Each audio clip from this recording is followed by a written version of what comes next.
Wilfred Gordon McDonald Partridge by Mem Fox.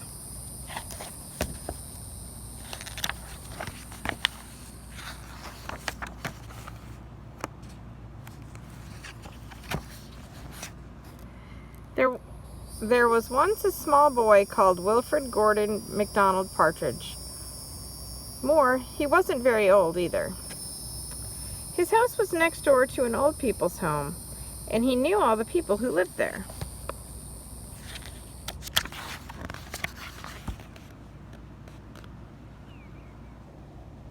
He liked Mrs. Jordan, who played the organ.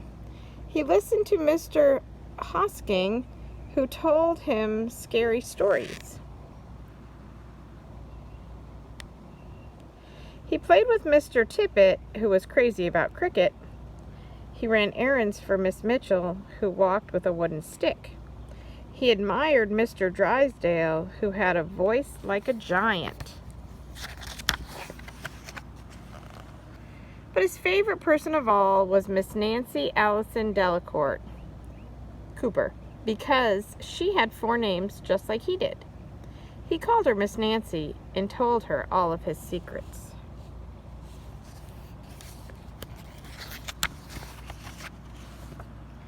One day, Wilfred Gordon heard his mother and father talking about Miss Nancy. "Poor old thing," said his mother. "Why is she a poor old thing?" asked Wilfred Gordon. "Because she's lost her memory," said his father. "It isn't surprising," said his mother. "After all, she is 96. "What's a memory?" asked Wilfred Gordon. He was always asking questions.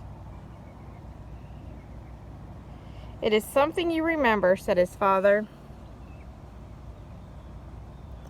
But Wilfred Gordon wanted to know more, so he called on Mrs. Jordan, who played the organ.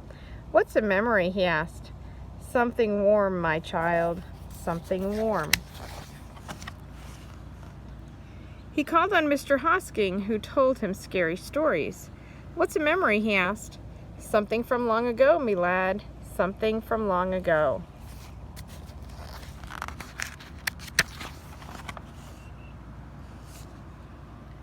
He called on Mr. Tippet, who was crazy about cricket.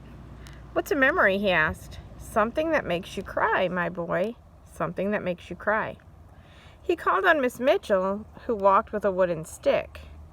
"What's a memory?" he asked. "Something that makes you laugh, my darling, something that makes you laugh."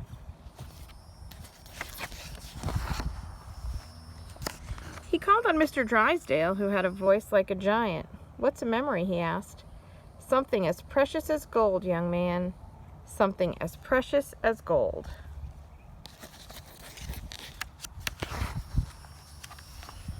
So Wilfred Gordon went home again to look for memories for Miss Nancy, because she had lost all her own.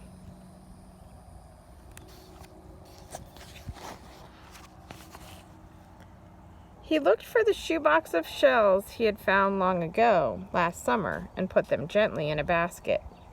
He found the puppet on strings, which always made everyone laugh, and he put that in the basket too.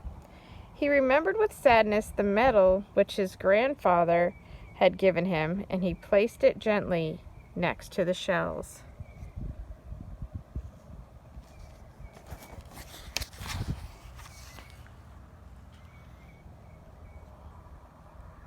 Next he found his football, which was precious as gold. And last of all, on his way to Miss Nancy's, he went into the hen house and took a fresh, warm egg from under a hen.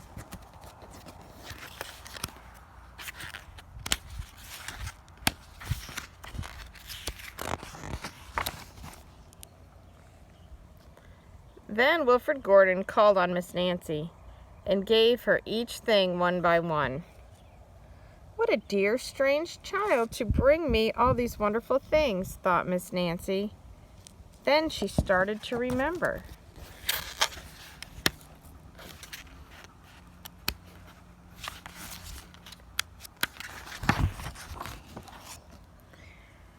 She held the warm egg and told Wilfred Gordon about the tiny speckled blue eggs she had once found in a bird's nest in her aunt's garden. She put a shell to her ear and remembered going to the beach by tram long ago, and how hot she had felt in her button-up boots.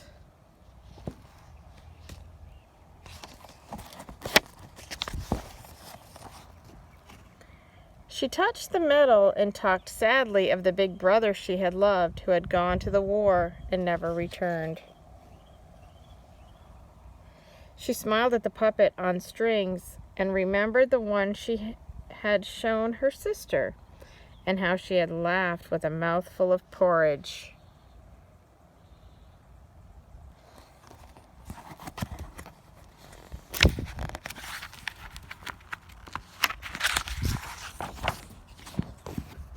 She bounced the football to Wilfred Gordon and remembered the day she had met him and all the secrets they had told. And the two of them smiled and smiled because Miss Nancy's memory had been found again by a small boy who wasn't very old either.